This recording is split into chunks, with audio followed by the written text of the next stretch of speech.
Ladies and gentlemen, buckle up because what just happened in Chicago isn't local politics. This is a full-blown political earthquake and the aftershocks are hitting every major city in America tonight. Chicago didn't just push back, it erupted. In an unprecedented revolt, the Chicago City Council, yes, the same council that backed Mayor Brandon Johnson just months ago, has flipped on him, torched his signature plan, and detonated the biggest political embarrassment of his career. I mean, we're talking about a collapse that's so severe that even Johnson's closest allies stood up, looked him in the eye, and said, no, absolutely not. And it all blew apart the moment that homeowners across the city opened their mailboxes and saw tax bills so insane, so explosive that some families literally thought it was a clerical error, but it wasn't. Their property taxes didn't rise by 10% or 20%, but more like 130% overnight. Middle-class black and brown families blindsided, seniors panicking, working parents in tears. This wasn't a tax hike. This was a fiscal ambush. Then, as if the city wasn't already in revolt, Johnson tried to force through his infamous $21 per employee head tax. This is a tax that's so damaging that businesses threatened to leave Chicago the same day it passed. But it never passed because the council, in one of the most shocking votes in recent Chicago history, slammed the door in his face. 25-10, a political knockout, a public humiliation. And so while the city was melting down, while homeowners were reeling, while businesses were announcing that they were packing their bags, what did the mayor do? Well, he ran to a podcast and accused President Donald J. Trump of trying to relitigate the Civil War. I'm not kidding, guys. That was his excuse for this disaster. Chicago isn't buying it. Homeowners aren't buying it, and the council isn't buying it either. And tonight, neither are we. Are you buying it, guys? Because the truth is simple. Chicago didn't revolt by coincidence. This was the moment where far-left ideology finally smashed into the brick wall of reality, and, well, reality won. And so in this video, we're going to walk through exactly how Brandon Johnson lost control of his own city, how his tax plan ignited a taxpayer uprising, how his political base fractured in real time, and how this budget catastrophe has triggered the largest wave of homeowner outrage, business flight, and political rebellion that Chicago has seen in decades. This is the story of a mayor who pushed too far, taxed too hard, ignored too many warning signs, and is now finding himself standing alone as his city turns against him. Chicago didn't just push back. Chicago revolted, and tonight I'm gonna break it all down on exactly how it all fell apart. Hit the like button and subscribe. Chicago feels like it's standing on the edge of a cliff tonight, okay? I mean, the air is thick with anger, fear, and a sense that something has snapped. You can feel it on the streets. You can hear it in neighborhood meetings, and you can see it in the faces of homeowners who have been pushed too far. For the first time since Brandon Johnson took office, the city isn't grumbling,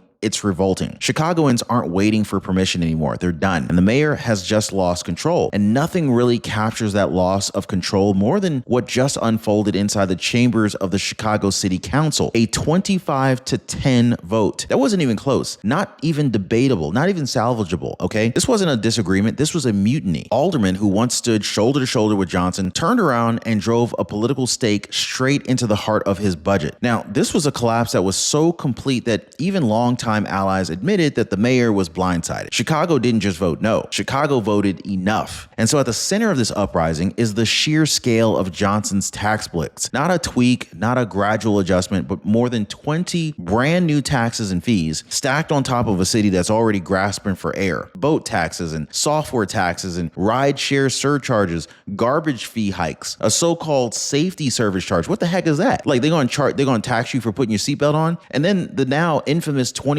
per employee head tax. It felt less like a budget proposal and more like a financial assault. Chicagoans saw it for what it was. It was a desperate money grab from a collapsing administration. But the tax that detonated everything, the tax that became the symbol of Johnson's downfall, this was the head tax. Businesses warned that it would crush hiring, punish workers, punish employers, and send companies sprinting toward the suburbs or completely out of Illinois entirely. And they weren't bluffing. CEOs, restaurateurs, tech firms, even nonprofits sounded the alarm. The city council listened. Johnson didn't. So when the vote came, the council didn't just reject the head tax. They buried it, signaling that even they knew that it would accelerate Chicago's economic unraveling. Now, when life surprises you, your Medicare plan should catch you, not drop you. This is why I partner with Chapter. They make sure that your Medicare coverage is strong enough to hold when you need it the most. Now, one viewer said, Chapter caught gaps I didn't even know existed. So let me ask you, do you trust your net? Or are you just hoping that it's going to hold you? Now, most people, they're already strengthening theirs after calling the phone number down there at the bottom of your screen, or they're visiting askchapter.org/Ron. That phone number again is 909-563-8279. And check out this comment from Bob. So Bob said, I called Chapter and they were able to save me over $6,000 a year. Plus the plan pays me back $135 each month to offset my med. I love it, guys. So then came the moment that pushed ordinary families over the edge. The property tax explosion. Homeowners opened their bills and they saw increases of not 5% or 15%, but upwards of 130% overnight. Middle class, black and brown neighborhoods already stretched thin. They were hit the hardest. Shock turned into panic. Panic turned into anger, and anger turned into a citywide revolt. Families who had lived in Chicago their entire lives were suddenly feeling ambushed by the very mayor who promised to protect them. This wasn't reform. This was clearly betrayal. So why did these property taxes detonate so violently? Well, because Chicago's financial backbone, the Loop, has collapsed.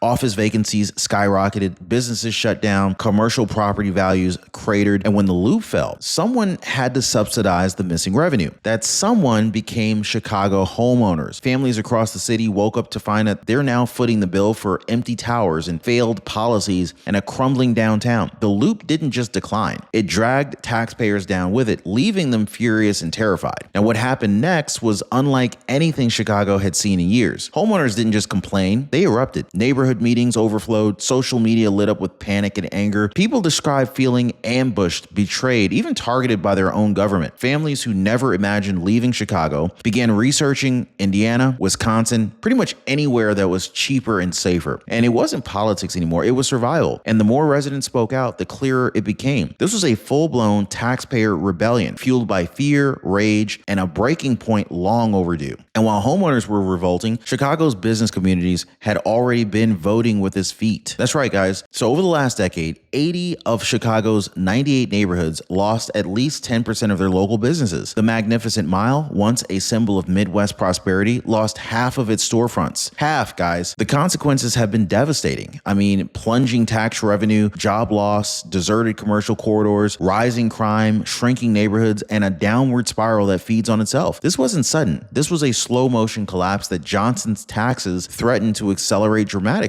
And so if the economic fallout wasn't bad enough, the political fallout was catastrophic. Even Governor J.B. Pritzker, a Democrat, a progressive, and someone who should have been Johnson's natural ally, publicly distanced himself from the mayor's tax plan. Pritzker didn't hedge. He didn't soften it. He just flat out rejected Johnson's approach. Now that moment right there, that moment mattered, guys. It showed Chicagoans that Johnson wasn't just isolated from voters and business leaders. He was abandoned by his own party's power structure. When your governor won't defend you, the collapse is official. But the most humiliating moment came inside the city council chambers. Johnson walked in expecting resistance, but not a revolt. Aldermen he trusted, people he believed were on his side, they turned against him in real time. One by one, they rejected his taxes, his budget, and his leadership. I mean, the message was brutal. We don't trust you to run this city. Johnson wasn't just defeated, he was blindsided. The mayor of America's third largest city watched his own team pull the rug right out from under him. So after getting crushed in his own council chambers, Johnson did something no one expected. He ran to a podcast and unleashed one of the most bizarre political meltdowns Chicago has ever seen. So instead of explaining the tax hikes, the revolt, or the budget collapse, he accused President Donald J. Trump and the political right of trying to relitigate the Civil War. The hosts nodded along, visibly uncomfortable but unwilling to challenge him. It was pure deflection. Desperate, divisive, and painfully transparent. Chicagoans were not fooled for a second. And those comments right there, they didn't just fall flat. They backfired across the country. So under President Trump, Americans are focused on rebuilding the economy, restoring law and order, and fixing the cities that progressive leadership left in the ruins. So when Johnson blamed the Civil War for his own policy failures, it looked unhinged. Here was a mayor presiding over exploding taxes, collapsing businesses, and fleeing residents, claiming that Trump was the problem somehow. His rhetoric didn't project strength, it projected panic, and nationally, it raised serious questions about his own competence. So to understand how Chicago actually got here, you have to look at the political machine that carried Johnson into office. He wasn't just another Democrat. He was a progressive project, handpicked and endorsed by Bernie Sanders, Elizabeth Warren, and AOC. He ran as a Democrat socialist, kind of like Mondami, promising sweeping transformation, a new era of equity, and a government-run approach to everything from housing to public safety. But once those ideas collided with reality, the system system that backed him vanished. I mean, the promises unraveled and the ideological experiment exploded. So Johnson's collapse isn't unique. It fits perfectly into a decades-long pattern known as municipal socialism, a model with an 80% failure rate according to researchers at Manhattan Institute. Cities like Detroit, Stockton, Baltimore, and Philadelphia, they all flirted with the same ideas and they paid the price. The pattern is always the same: rising taxes, spiraling crime, fleeing businesses, and mounting debt. Chicago's downfall wasn't unpredictable, it was inevitable. Johnson didn't break the trend, he followed it, and the results are hitting Chicago with brutal force. If Chicagoans want a glimpse of where Johnson's policies lead, they only need to look at Kansas City's infamous experiment, the Sunfresh government-run grocery store. Millions of taxpayer dollars were poured into it, yet shelves sat empty. Guys, empty shelves in the grocery stores. Theft soared, staffing collapsed, and the store eventually shut down after burning through nearly $30 million. It became a symbol of ideological stubbornness over practical governance. Chicago residents saw that warning sign clearly. Once a city embraces government-heavy control, the failures multiply and taxpayers always pay the price. But the economic collapse is only half the story. I mean, crime has surged in the very neighborhoods that now face crippling tax bills. So when businesses flee and investment evaporates, crime rises, police response times lengthen, and families feel trapped in what urban planners call urban contraction. Streets go dark, storefronts stay empty, confidence erodes. Middle-class families, the backbone of any city, begin fleeing for safety. Chicago isn't just losing money, it's losing people. And residents know that once safety disappears, everything else collapses with it. Now, Johnson's collapse, it didn't just shake Chicago. It sent shockwaves throughout the entire Democratic Party. At a time when President Trump is tightening federal oversight and pushing aggressive economic reforms, Democrats needed unity. Instead, they're publicly splitting apart. Johnson's failure has become a symbol of the party's urban crisis. Progressive mayors overpromising, under-delivering, and burning through political capital. National Democrats are distancing themselves, scrambling to deny responsibility. The infighting is no longer subtle. It is open warfare, and Johnson has become the cautionary tale that they can't outrun. So by this point, Johnson's isolation is undeniable. His council flipped on him, homeowners revolted, businesses warned of fleeing, Governor Pritzker disowned his tax plan, and national Democrats won't defend him. Every pillar that once held up his administration has crumbled. I mean, he's standing alone in a city that no longer trusts his leadership. The irony is brutal. A mayor elected on promises of unity and community-first governance is now governing without a community. Chicago isn't just rejecting his policies, it's rejecting his entire approach to leadership. And so now Chicago is racing toward a December budget deadline that could determine the city's fate for years. So in just a few weeks, the city must pass a legally balanced budget. Yet Johnson has no viable plan, no council supported, no political capital left. Businesses are bracing for more instability. Homeowners fear another wave of tax hikes, and behind closed doors, aldermen are quietly discussing whether they need to take budget control away from the mayor entirely. Chicago is running out of time and excuses. But what's happening in Chicago isn't staying in Chicago. Cities like New York, San Francisco, Los Angeles, and even parts of Seattle are showing the same warning signs.